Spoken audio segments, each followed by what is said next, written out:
ये दंडकारण्य क्या है? चतुष्टय अंतःकरण की यदि हम विश्लेषण करें तो मन, बुद्धि, चित्त, अहंकार। तो इस चतुष्टय अंतःकरण से ये जो दंडकारण्य है, ये क्या है? बोले ये मन है। बुद्धि कौन है? बोले बुद्धि है अयोध्या।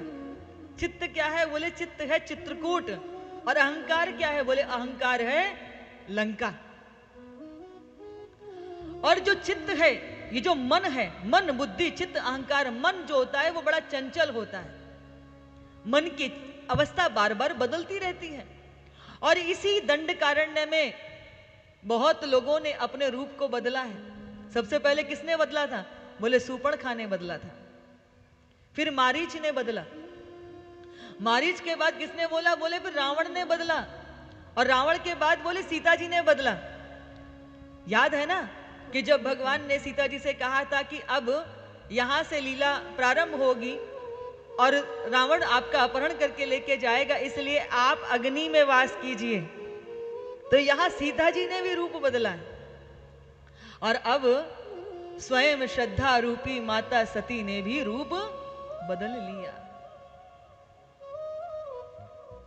और यहां जब सती ने रूप बदला तो आप देखो कितने अपराध उनसे बने हैं। पहला अपराध क्या किया कि कथा सुनने के लिए गए, पर कथा सुनाने वाले के प्रति पहले ही चित्त में शंका उत्पन्न कर ली। ये कथा सती की और बात केवल महादेव की नहीं है, ये कथा हम सब की है। ये कथा क्या है? बोले ये कथा दर्पण है। ये हमें उस दर्पण में हमारा मुखारविंद दिखाता है कि हमारे चित्त की स्थिति कैसी है। अर्थात जब भी कभी जीवन में कथा सुनने का सुंदर अवसर प्राप्त हो तो कथा सुनने के प्रति गहरी अभिप्सा, जिज्ञासा, मुमुक्षा रखिएगा। व्यवस्थाएं कैसी हैं, कौन आया, कितने लोग आए, ये महत्वपूर्ण नहीं है। कथा सुननी है, बस कथा से प्रेम है। जब ये जिज्ञासा चित्त में उत्पन्न हो जाती है तभी सच्चे अर्थों में हम भगवान की कथा सुनने के सुपात्र बन पाते हैं। कथा सुनने वाले के प्रति पहले ही मन में संशय पैदा कर लिया। फिर क्या हुआ? बोले अब कथा में बैठे पर कथा श्रवण नहीं कर रही। महादेव ने कहा कि ये प्रभु हैं, इनको प्रणाम करो, तो अपने पति की ही बात की अवज्ञा कर दी। प्रभु मिले पर प्रभु को प्रणाम भी नहीं किया। महादेव ने इतना समझाया परंतु उनकी बात को समझा नहीं। फिर क्या किया? बोले परीक्षा लेने पहुंच गई और फिर सीता जी का रूप धारण कर लिया। और उसके बाद भी सबसे बड़ा अपराध क्या किया? अपने ही स्वामी से झूठ बोल दिया। क्या किया? झूठ बोल दिया। जीवन में झूठ बोलने से बड़ा दूसरा कोई अपराध नहीं हो सकता।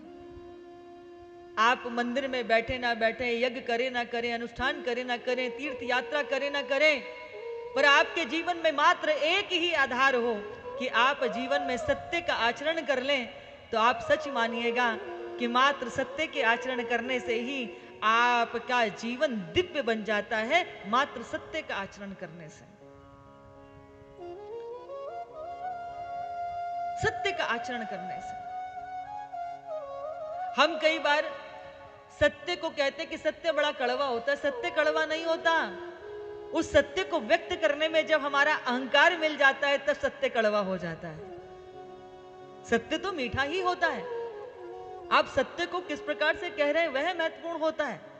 लेकिन यदि सत्य, क्योंकि मैं तो सत्यवादी हरिश्चंद्र हूं, मैं तो हमेशा सत्य ही बोलता हूं, चाहे सामने वाले का हृदय दुख जाए, परंतु मेरी बात को स्थापित करना है, इस भाव से यदि सत्य बोलेंगे तो सत्य कड़ू हो जाता है।